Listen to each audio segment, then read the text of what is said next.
Assalamualaikum warahmatullahi wabarakatuh. Saya Lisa Skanggreni, mahasiswa Universitas Ngurah Semarang, Prodi S1 Kebidanan Transfer RPL kelas B dengan NIM 157222031 akan memperhatikan video konseling pemberian nutrisi pada bayi dengan ibu yang terinfeksi HIV.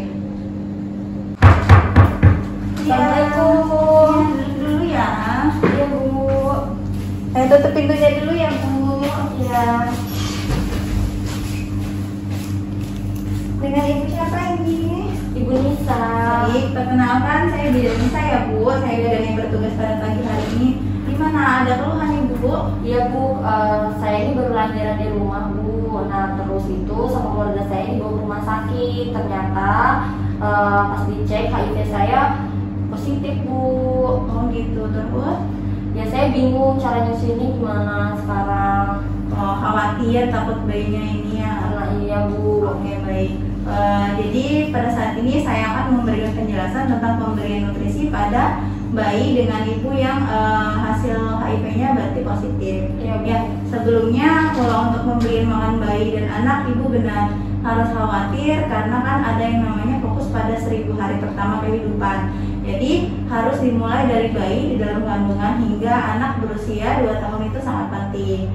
Lalu ibu juga tetap harus semangat, nggak boleh khawatir, nggak boleh stres. Takutnya kan nanti ASI ibu malah yang jadi pengaruh. Kalau ibu stres nanti ASInya produksinya berkurang gitu. Jadi harus tetap semangat, harus tetap pede untuk menyusuin bayinya. Nanti kan ada cara dan ada penyelesaian untuk menyelesaikan masalah yang ibu khawatirkan gitu ya. Lalu kalau untuk memberikan nutrisi pada bayi ini tidak boleh memberikan ASI bersamaan dengan susu formula. Jadi kalau misalkan ibu mau memberikan ASI aja boleh, tapi kalau mau ditambah dengan susu formula nggak boleh diberikan secara bersamaan ya, Bu. Lalu kalau ibu mau memberikan ASI, ASInya harus diberikan selama 6 bulan ya. Terus ASInya juga bisa diperah. Jadi ASInya diperah, nanti dihangatkan dengan suhu 56 derajat Celcius selama 30 menit. Oh, ya. Terus ibu juga harus nanti mengkonsumsi ARV secara teratur. Nanti kan dengan hasil ibu yang HIV-nya positif nanti dikonsulkan dengan dokter, biasanya dapat pengobatan yang ARV itu. Itu harus dikonsumsi secara teratur gitu ya. Lalu nanti bayi juga dapat diberikan ARV. ARV itu adalah antiretroviral yang sesuai rekomendasi dan pengawasan dengan dokter gitu. Jadi harus tetap dalam pengawasan dokter walaupun nanti adik sama ibu kan dapat pengobatan gitu ya. Terus nanti kalau ibu mau memberikan PASI, nah itu harus memilih yang benar-benar dan harus memenuhi kriteria dari WHO.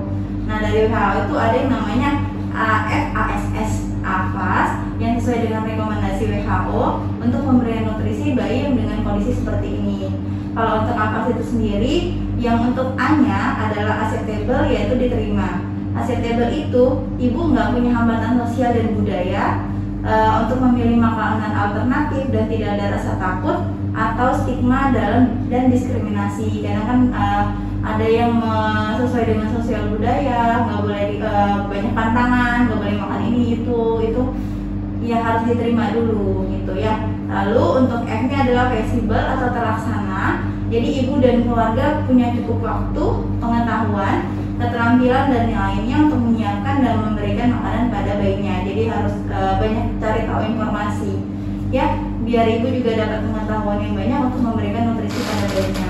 Lalu yang A kedua adalah affordable atau terjangkau, yaitu ibu dan keluarga mampu menyiapkan, membuat, membeli makanan pilihan dan tidak merasa keberatan dengan dana yang ada. Jadi dananya harus benar-benar dicukupkan untuk membeli dan memilih makanan untuk bayinya gitu ya. Kemudian untuk S yang pertama adalah sustainable, yaitu berkesinambungan.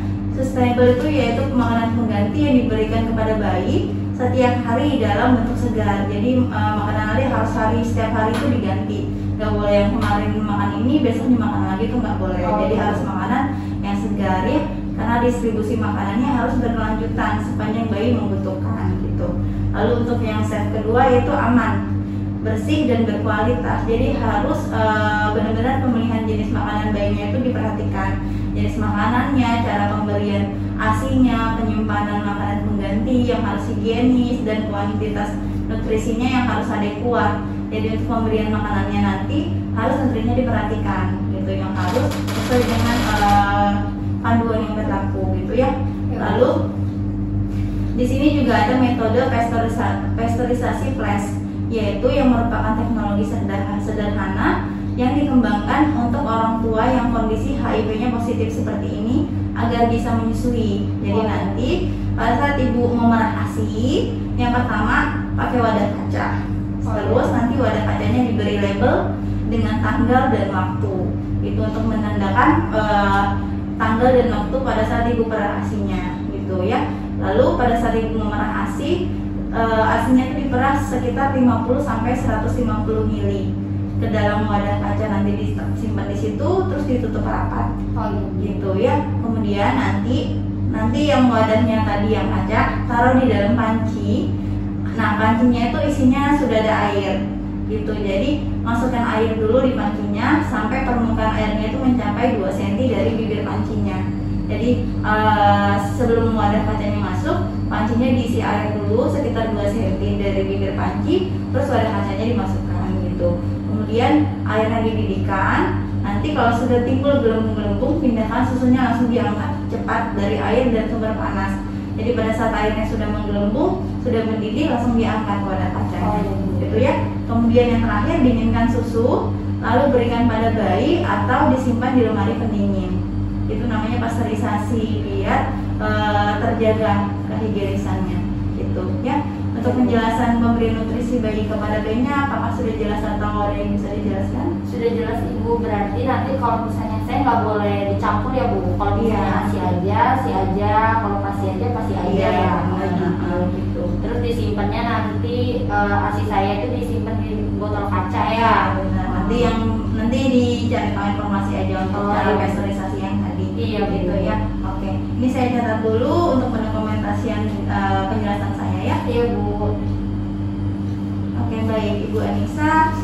Kalau gitu nanti kalau ada keluhan boleh konsultasi lagi atau kontrol. Terima kasih ya Ibu. Jadi ya. Iya. Setelah melakukan konseling, kita lakukan pendokumentasian. Sekian video dari saya. Terima kasih. Assalamualaikum warahmatullahi wabarakatuh.